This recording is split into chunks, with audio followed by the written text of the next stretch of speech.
Assalamu alaykum, hürmetli cemaatlerimiz. Muhaciratdaki Uygurlarning tili, dini ve örf adetlerini saklap qilish, vatanimizning mustaqillik yo'lida barabar bir yangdan qo'l chiqarish va bir yoqadan tang bosh chiqara oladigan ittifoq, diyanetlik, ulgulik bir Uygur jamiyati barpo qilish maqsadida va shundaqla dinda, fanda tang tarbiyalangan vatansuvar avangard yeni nesil avlodlarni tarbiyalab chiqish uchun 2014-yil 3 oila İstanbulga 40 kilometr keladigan Selimpaşa rayoniga o'rinlashdik. Bu nishonga yetish uchun 2015-yil 6-oyda qizlar binosi, o'g'illar binosidan iborat 9000 kvadrat keladigan ikki binoni selib buni maktab ham vaqf qilib ishlatdik. 2017-yil Uyg'ur mahallasi qurish maqsadida 40 ailelik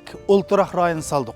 Beliq berish emas, beliq tutishni o'gitish shuariga asosan Selimpaşa'da 2 yerda atoliya, bir yerda raxt fabrikasi yani zavod qurib Uyg'urlarning ish masalasini hal qildik. 2023-yili Uyg'ur ilm ma'rifat vaqfi Kanadadagi ikna jamiyati o'rtaq planlash va o'rtaq loyihalash orqali siz ko'rib turayotgan bu yerdagi 96 oilelik Uyg'ur mahallasi qurishni boshladik. Endi bu ishlarimiz hozir alhamdulillah hozir mushagichilar keldi. 80 oilelik uyninki asosiy gavdasi 32 uy hozir odam kirishga az qoldi. Shu munosabat bilan biz bu uylarga ijara o'ltirmoqchi bo'lgan Uyg'ur xalqimizni tizimlashga boshladik. Bu uylarning ijarasi Uyg'urlarga bozordan sal arzonroq yoki muvofiq bahoda ijaraga berildi. Bu kelgan ijara Uyg'ur farzandlarininki